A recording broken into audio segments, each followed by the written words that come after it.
fall. And so for us, archiving isn't about history, it's about what's happening now. And so in the same service, we did a project a couple months later with a group from Mexico City called Sublavarte Colectivo, who developed out of the UNAM student strike. UNAM is one of the largest universities in Mexico, big university in Mexico City. There was a long-term student strike in '99, actually until Quebec. Last year it was the longest student strike in North America. And they actually started as a pirate radio station and developed into a graphics collective who now have existed for 13 years and have been developing images and graphics and sort of cultural support work for social movements across Mexico, largely in the form of material for the street, which is similar to the École de la Montagne Rouge. We see that this movement culture is almost always generated in part to be seen and used in public. So for us, use is preservation.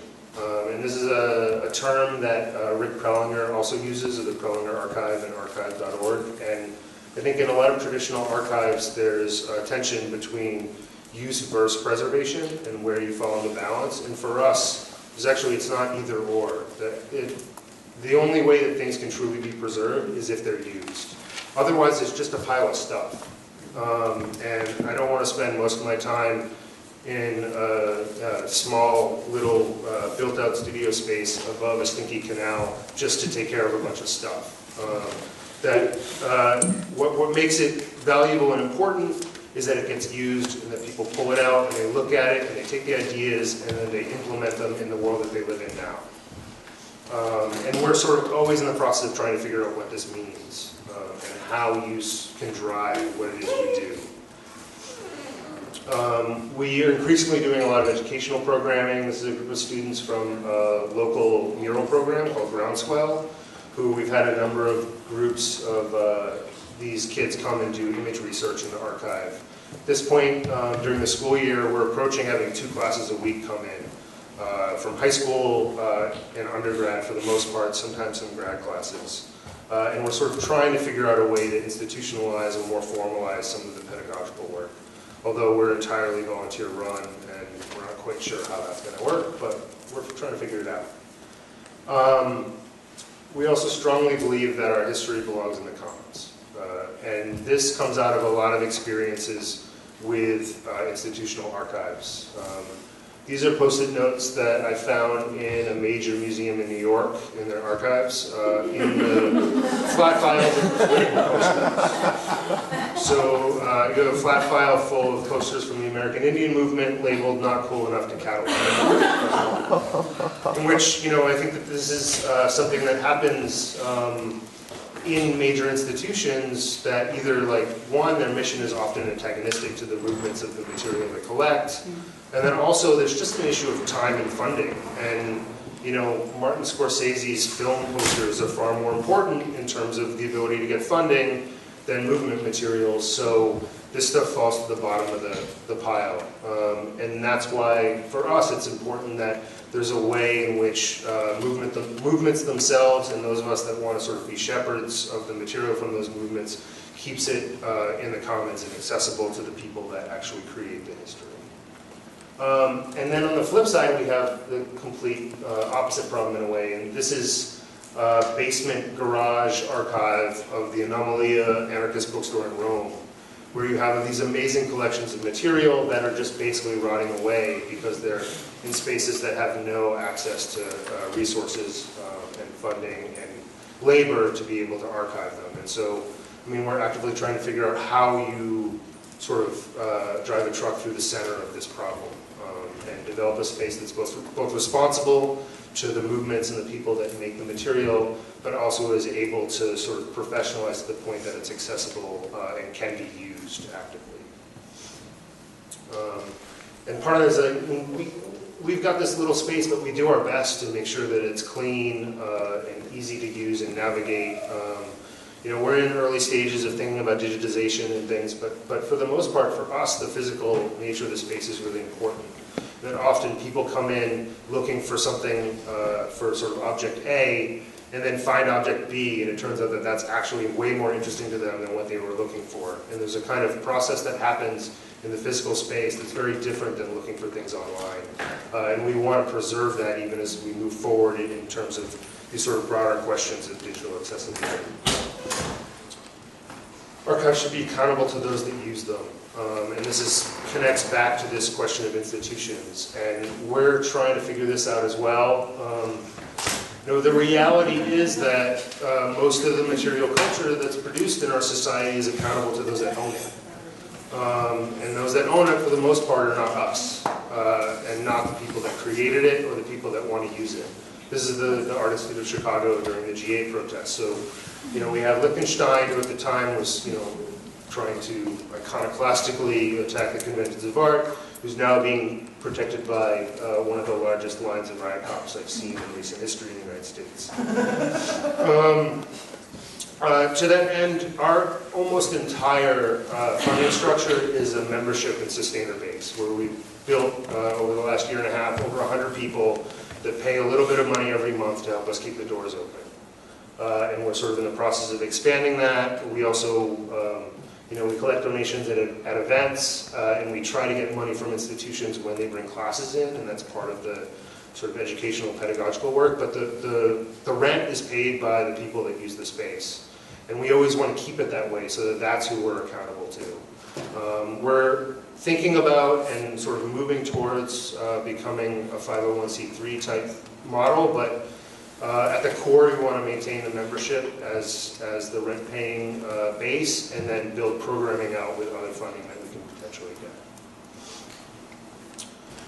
An archive can and should be a social center. And I think we've been struggling against this term and name archive, which we didn't really think that much about. It was just something that sounded right in the beginning, and now realizing that it's something that's actually off-putting to a lot of people, because our primary audience and the people who, for the most part, use the space are not professional researchers and are not academics. And so getting people to think of an archive as something that's accessible to them is a process. And that unfolds in very different and strange ways. This is an image of our recent and first ever kids event, Comrades of Socktown, in which kids made a bunch of puppets and then used them to stage a revolt against the bosses who were trying to control and take away all their fun. And they literally work, stop, and wiggle in the process. This is a very different event. These are members of the Colectivo Situaciones from Argentina, who are in town in New York, and we regularly hold sort of theoretical and critical conversations and discussions in the space about the nature of movements and sort of what's going on in the world. These are students from Cooper Union and CUNY who have been organizing over the past couple of years. We did an exhibition about book blocks and the sort of process of students making these big book shields as devices to sort of fight off the police, while simultaneously creating great photo opportunities where you have riot police batoning a student holding a giant copy of George Orwell's 1984. And we actually were able to do something with this that was really exciting, which, because we're this strange, quirky little archive, we're able to get both the New York Times and New Yorker to write pieces about the book blocks, in which the focus was not at all on us, but on the student movements, and to get people to engage with and connect to what the students were doing and organizing.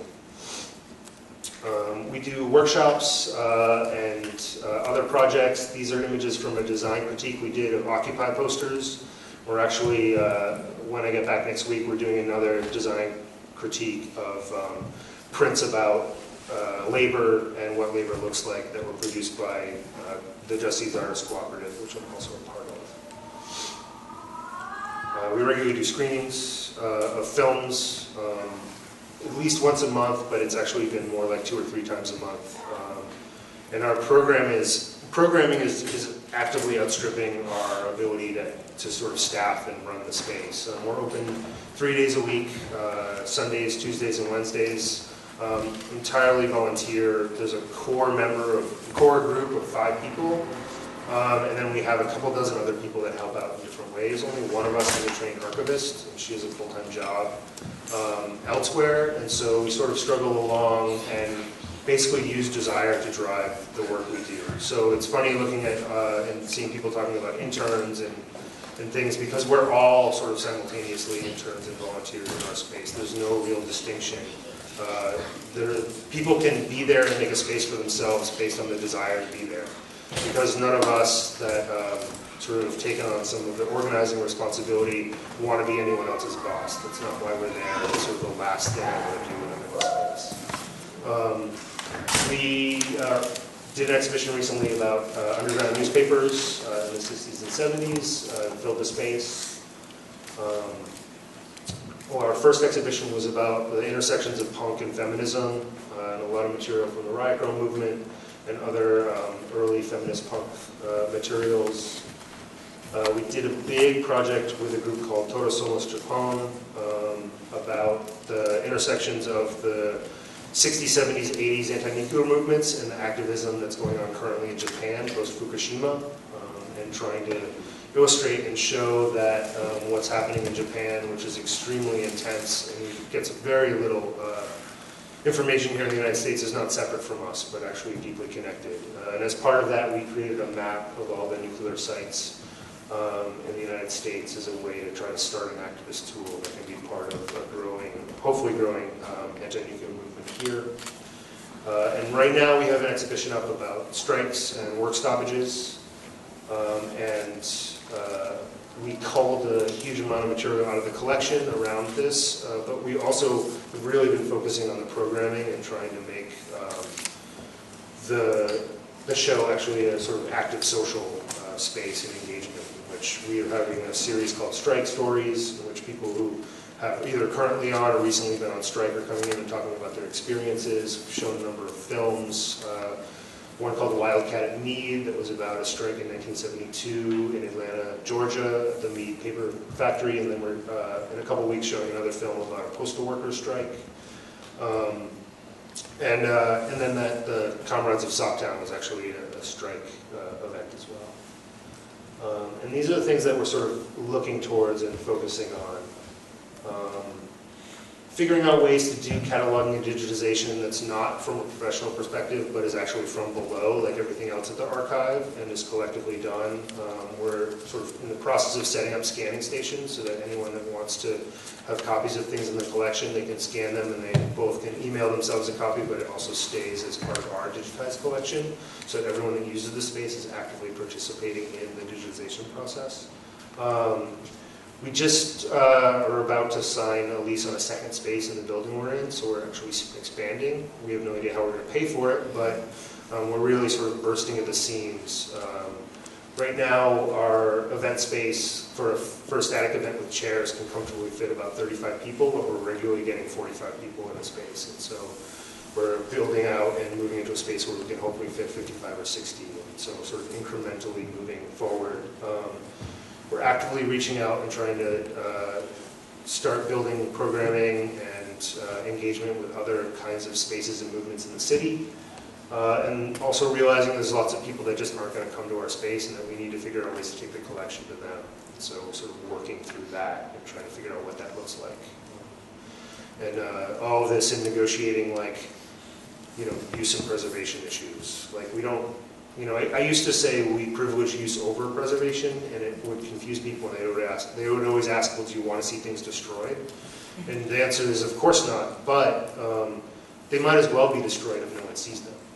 So it's trying to find and strike a balance that does privilege the use. And we've actually been extremely sort of karmically lucky, where we've had a number of instances where things have been damaged or destroyed, and then literally within a week or two, someone contacts us and says, I have a copy of this thing, do you want it? And all of a sudden, we have another version of that book or that object. So I think I'm gonna stop there, and hopefully we can get into more conversation. Thank you.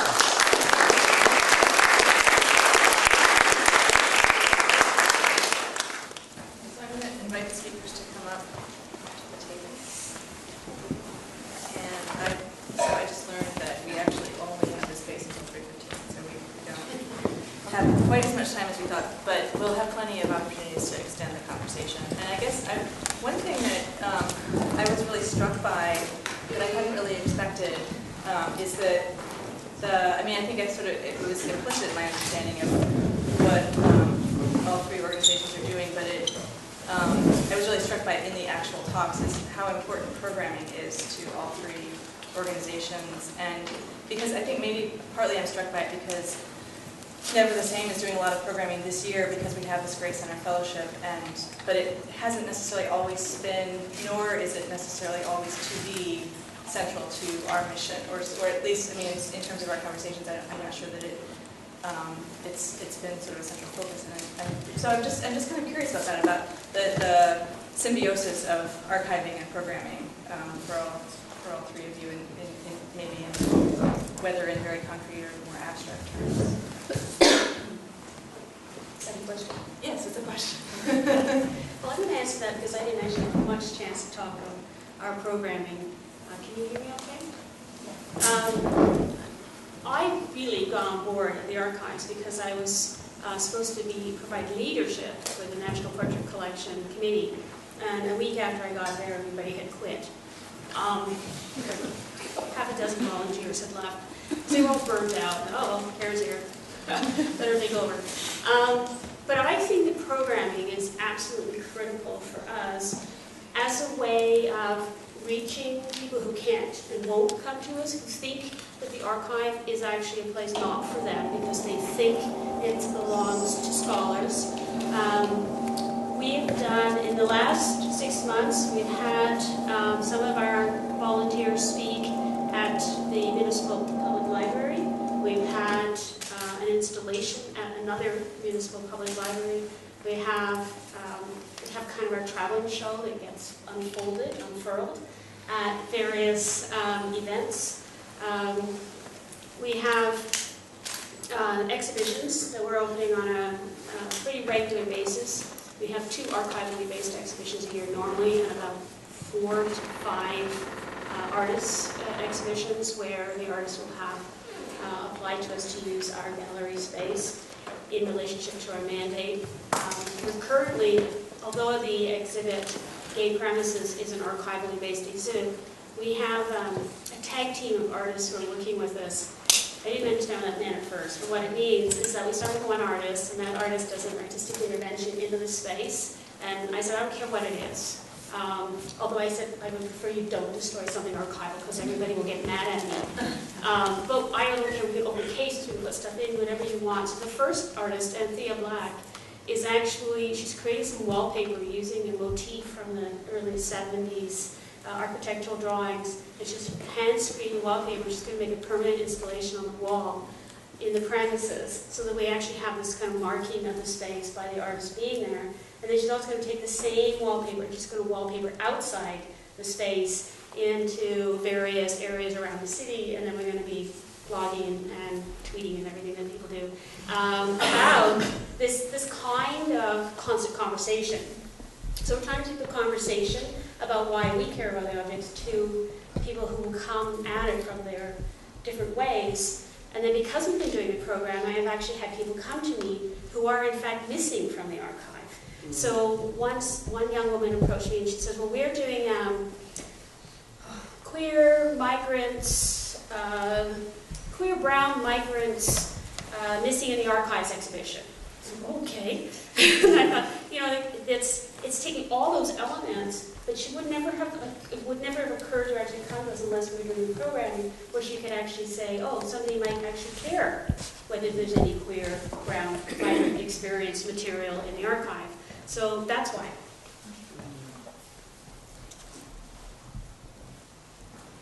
I guess maybe part of my question too is like, are there downsides in terms of like exhaustion or like the balance of putting resources into programming versus putting resources into cataloging or other kinds of fundraising? I mean, I can imagine that programming and fundraising can go together sometimes, but shouldn't necessarily always have to. Right. it's definitely a challenge at the Mayme Clayton Library and Museum, trying to give your resources towards programming, especially when you might not have an expertise in it, but we feel like it's imperative because as soon as people understand what we're doing and what our collection is about, then they become members and they volunteer and we have more support in the community. So it just seems like something that it's just worth it. There's no other way for us to demonstrate our relevance if we're not, speaking. I know for Black History Month, it's kind of a token thing that we're all over the place. I've spoken in churches, in residential communities, and we just pull out a table and we bring the Langston Hughes book and the Phyllis Wheatley autographed copy of Things Religious and Moral, and it gets people excited. So it's a really important way. And even though my background is in libraries and archives, and I do have that kind of archives aren't for use thing, don't damage these valuable materials, but I think we're forced to kind of adapt to the situations that we're in, and if we want to exist independently, we don't have the luxury of sitting back and waiting for people to come to us. We really have to get out there in our communities. For us, the programming is the primary place where we get positive feedback, so it actually is a mechanism that helps encourage us to keep going. So when we have an opening and we can, reasonably have, 75, 100 people go through the space and we have 200 people show up, that tells us that we should keep doing what we're doing. And that's sort of the drive. It makes it difficult sometimes to actually focus on the quieter work. And there is almost too much attention on the programming because it is the thing that has a built-in feedback. But it also is the only thing that lets people know we're there. So. Do any of you have questions for Levin? Well, we don't have to ask our questions if there's questions in the audience. No, I thought I'd give you a chance, but we can. I can pin them down later.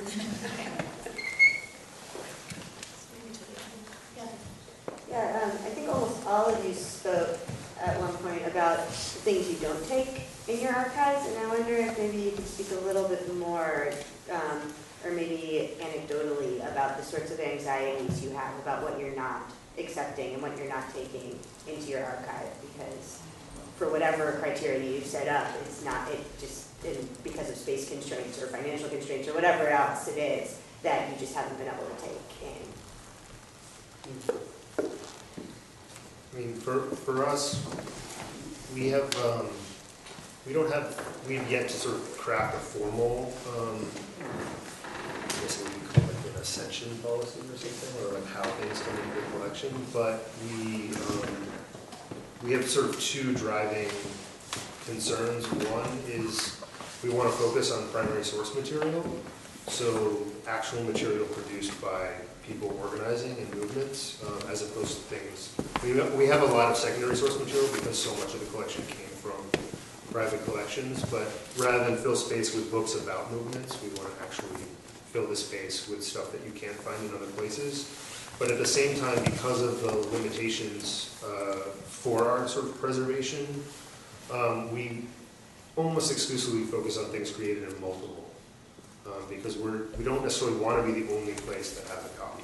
It's not important to us that that's true, and we want to be honest about the fact that stuff's going to be damaged, and that's just part of the way that this works, and that's for us, it's part of the mission of like driving towards making people involved in movements understand how important being in control of their own history is, and that there's going to be bumps along the way.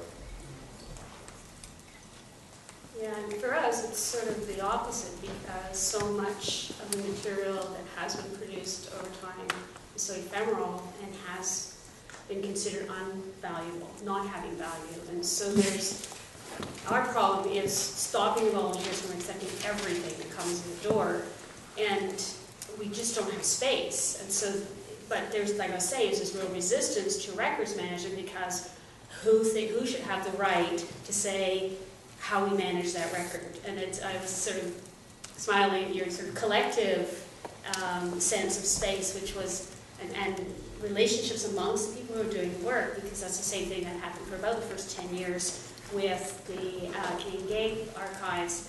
and then said, well, we need some structure. So then they fought about the structure collectively for another 10 years.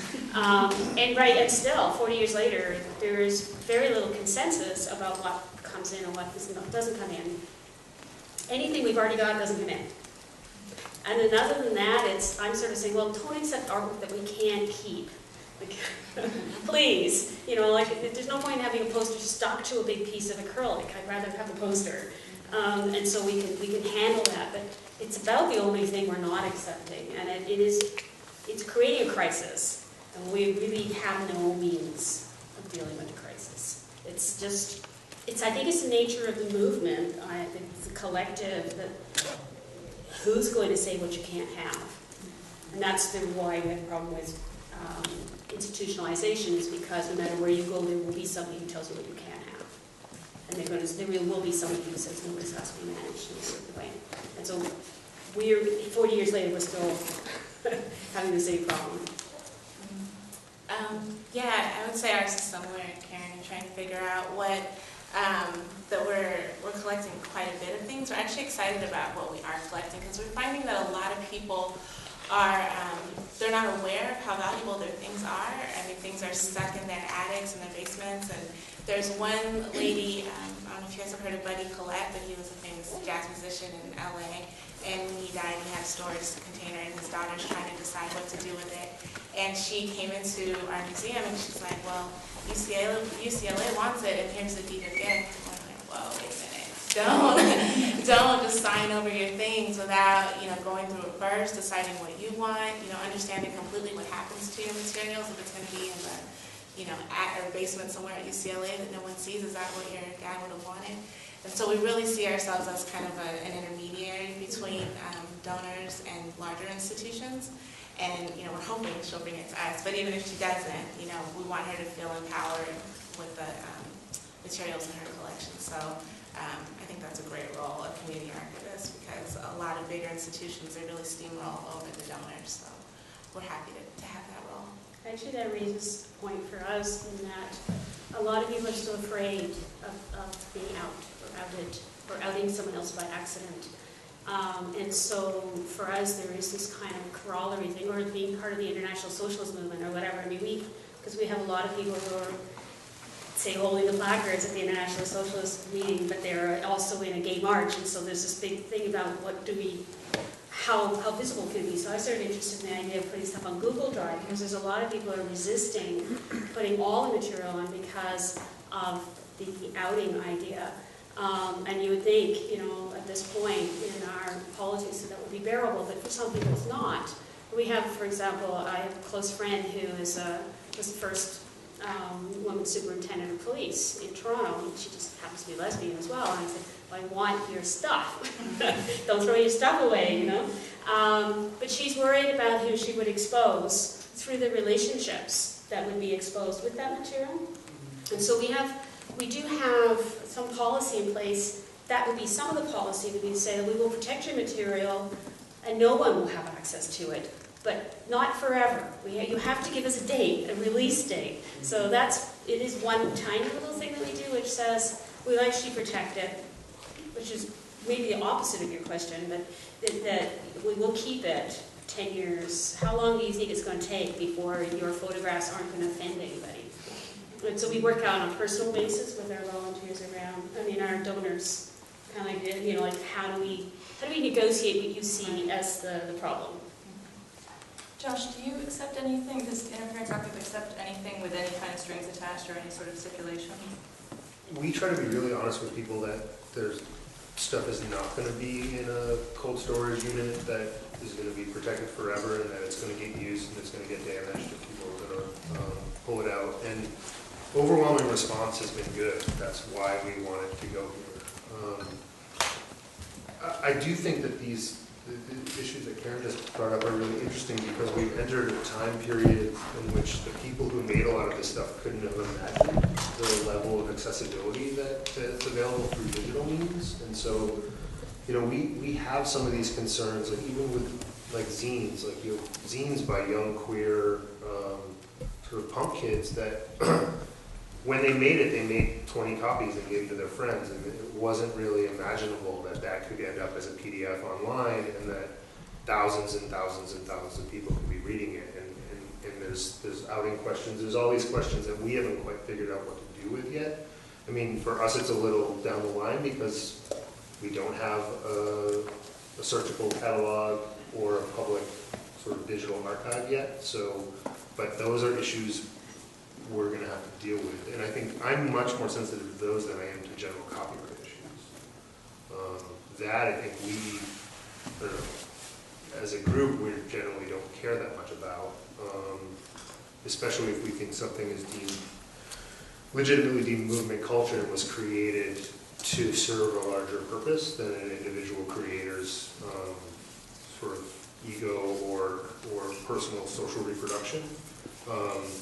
Then in general we don't have any problem with the reproduction of that, but then it gets these other issues at the way down the road. I was just kind of curious about the networks in which all your projects operate in. Like, did you know about each other before this particular occasion arose? And not because I see your programs as being very different, so you don't have to know about each other, but I'm just sort of curious, like, what are, you know, and when choosing or being independent, like, what are the sort of networks of resources that you feel like you access, and or like, how do you think about like fellow travelers in the world, you know, as sort of organizationally, like who do you go to for sort of that kind of community support?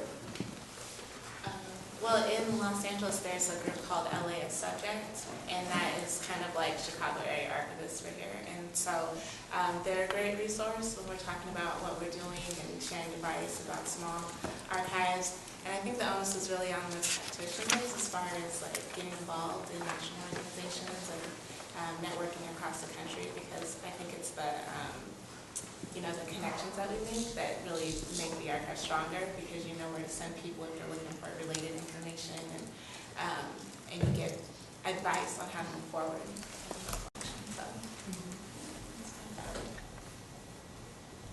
I mean, I hadn't heard of either of these projects, but I mean, we're actually down the street in Brooklyn from the Lesbian History Archives, which I think in some ways seems similar in terms of independence and some of the issues that you've raised. And we have a very sort of loose, we've consulted with them on a couple questions, and I think that we're definitely interested in having relationships with other community archives. It's one of these things about time to how to do that. We've had lots of people who are professional archivists and work at big institutions come and help us out, but not a lot of engagement with the larger institutions that they're a part of. And for us, you know, as I said, you know, in the early years, there was that network of newspapers and people exchanging news, and any bit of news they could get, and in the first few years, actually encouraging the setup of the National Gay Archives, so there would be a national organization that would help to legitimize the gay archives. So there's this kind of doubled participation. You join the Ontario Archivists Association, and then you set up a national one, so you could say you're represented locally and nationally. But I would say more recently, we've certainly, we just had an exhibition where one of the artists,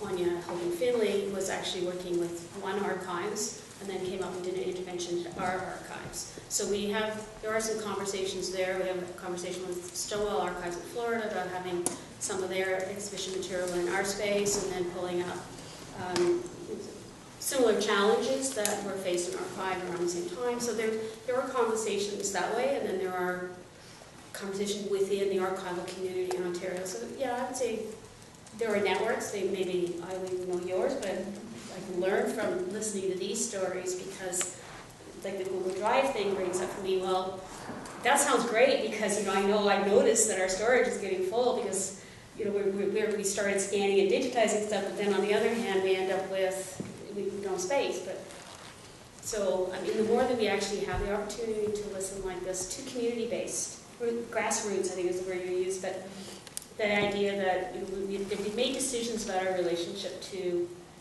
institutional funding that alone creates issues. And so you go and maybe learning from other people who've made those similar decisions is a way for us to piggyback on each other's experiences.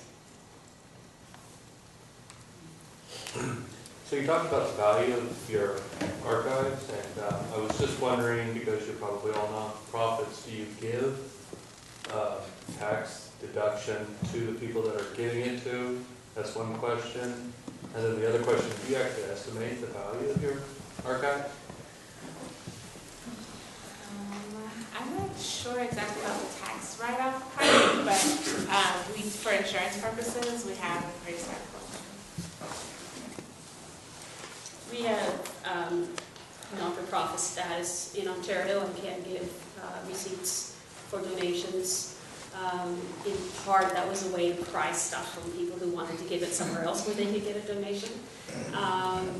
But there is, how do you put a value on something that doesn't exist anywhere else? So there isn't really a valuation unless somebody says there's a value to something, and then we insure it while it's in our place. If we have an exhibition and somebody lends us something, we say it's worth $10,000 and we get $10,000 with insurance, but nobody would be able to say how much those 2 bowling balls with silver glitter on that were trophies is worth. Do you loan things out? Prices. Do you loan things out, and in that case, do you have to have them appraised? We do loan stuff, but extremely rarely, and almost never. We made a few loans, but mostly the collective doesn't want the stuff to leave the premises. So we've come up with other ways of making duplicates. Digital reproduction is getting so much cheaper that in some ways it's easier to send people either a file or a reproduction. The problem, at least for us, is that it takes a lot of work to scan, photograph, and image prep. And when everyone's there volunteer, that's not the most exciting work to do. So it's like trying to figure out how to apply that so that we can actually get money from institutions that want to borrow stuff. But we lent physical materials as well. And we had to. We have insurance, so someone must have made up a number for what that was doing at some point, but what that is, who knows? And as far as the nonprofit? Yeah, we're not, and we're maybe moving towards that, but the motivation is actually not for that concern. I don't have a problem necessarily giving people whatever tax break they get, but I also am not particularly interested in spending my time arguing with people if that's the reason why they want to give this stuff, because that's someone I probably am not that interested in talking to for that long. So, because it's not why I do things or why the people I work with do things. So, I don't want, but you had one first. Oh, I was noticing that mostly you're talking about hard copy. And so I'm wondering if you have any plans in place to consider more digital materials, because pretty much everything in the last 5 years has been more digital. And so it's something that is, a lot of people are losing their digital archives, and so I'm wondering if you have a plan in place. One of the ways we're trying to approach that is in creating virtual exhibitions. And so I'm actually right in the process of trying to figure out how we're going to do that. And so that they will be platforms where we can accept material from other, say, digitally born contributors, so that would maybe grow and expand and intervene with the virtual exhibition. So we're trying to create that space where there is a capturing of material. But we don't have a specific archival setup for virtual materials at this point. We're really far away from that.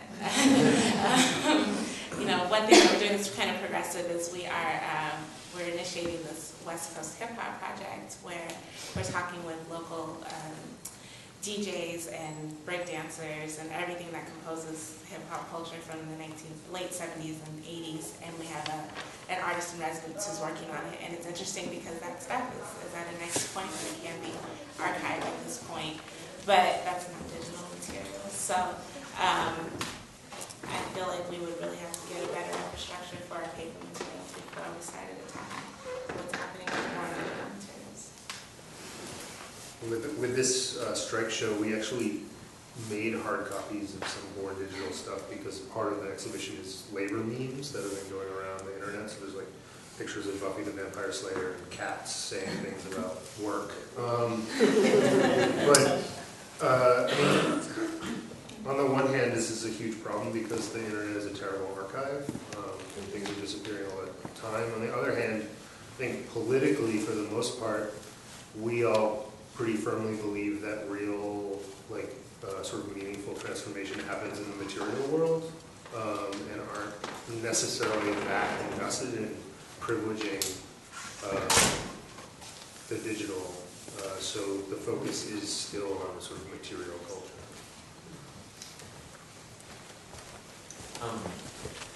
So the example that Chaitra shared about the LGBT donor or collection from a donor that they wanted to like house in maybe Clayton Museum as opposed to the USC Museum, because as I understood it, they wanted that sort of contact with, or that sort of contextualization within African American history rather than within like GLBT history.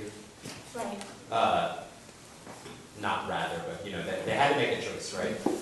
So that was very powerful to me, like that kind of, that sort of in a way exemplifies like some of the key kind of, I think like questions surrounding your all's practices, because it's sort of about, well, it's like about like the choices that we make about which kind, you know, what kind of investments we're going to make and what kind of, in what kind of culture and institutions, but also about part of that, you know, it's infused with our values in terms of like what kind of intersections we're most interested in kind of stimulating or creating around the material culture of our social movements and artistic movements.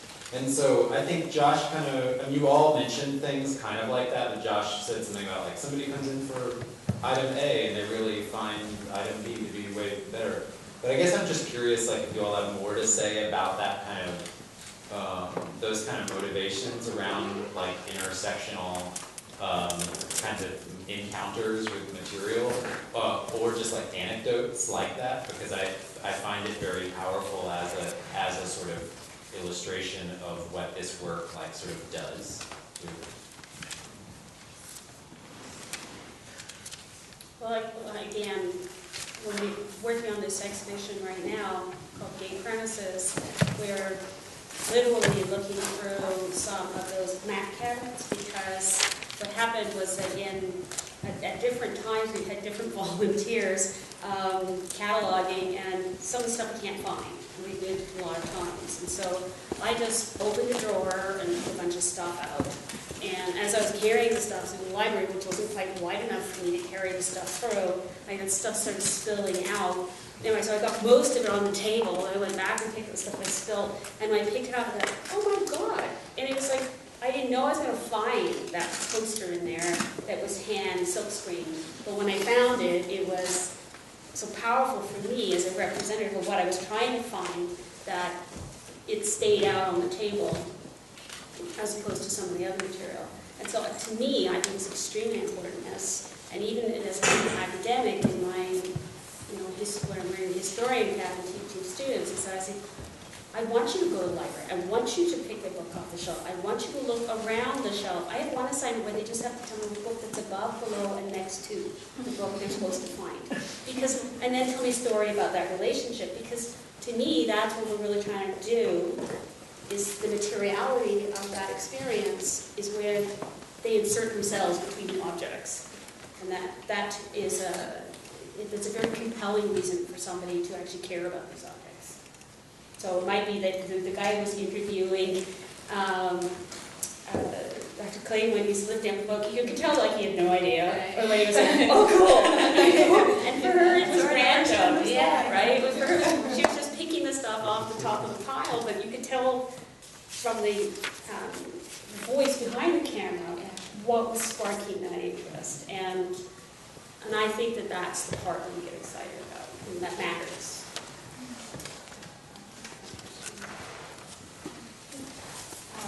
In hearing about all the different pieces that make up your work, you know, preserving the collection, making sure that people know about you and are coming to visit, mounting exhibitions, both of your collection and others, hosting public programs, you know, it sounds an awful lot like the work that I do, which is work at a museum.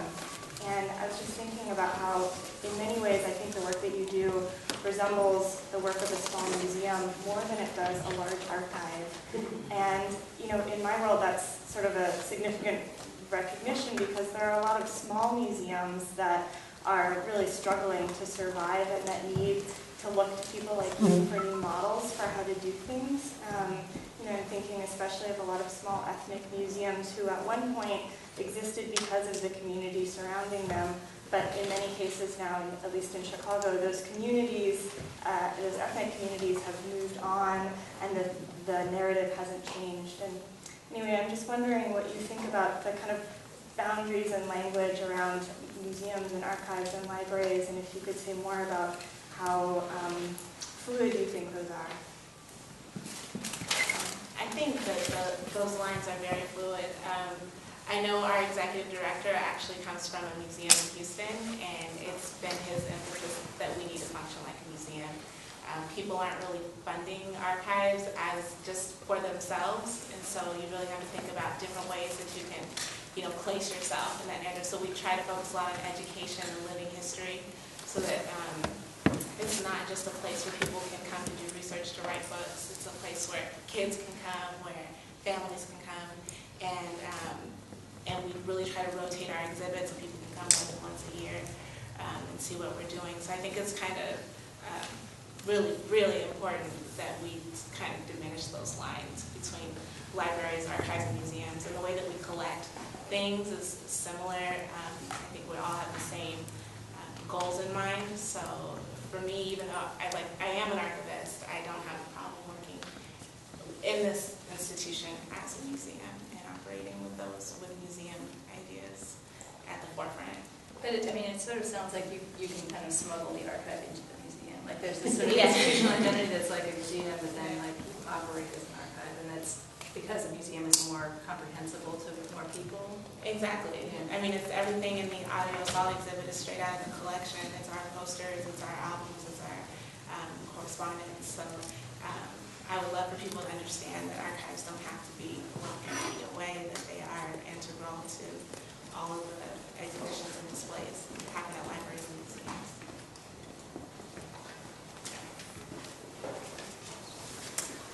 I have a question. Okay, unless you're one wrapping up. last question. I was just curious if you're doing anything to sort of prepare the documents that are being useful right now, as Rebecca sort of set up this dichotomy between the border of usefulness and uselessness. Is there anything that you're doing right now to sort of prepare for what's being used right now that could potentially be coming into your collection in 3-5 years, that sort of thing? We're really, I'm excited because we actually just got 2 large poster collections. Interestingly, one from a woman named Alexis DeVoe, who was one of Audre Lorde's biographers. And she just sent me an email and was like, I have all these posters, do you want them? And I was like, okay. And this UPS box came, and basically she dumped her closet into this box, and everything's been in a roll for 20, 30 years. And then and there's about somewhere between 500 and 700 posters. And then on the other end, we just acquired the poster collection of the Bound Together bookstore, which is an anarchist bookstore in San Francisco that was founded in 1983. So we got sort of 30 years of every poster that has gone through the door, and there's almost no overlap between these 2 collections. It's really interesting. They're both about the same size, and they're both in terrible condition, and not the condition doesn't really matter in terms of their value to us, but it matters in terms of people handling them so that other people can handle them. And the thing I'm excited about is that I have a friend that works as a paper archivist at Harvard University, and she's going to come down and do a multi-part workshop with us to how to get this stuff into a state that it can be used. Not so that it will last forever, but so that, and so that is sort of our big step towards that sort of preservation use issue, is getting the paper materials in a state that they can be handled without completely being destroyed, but still be handled.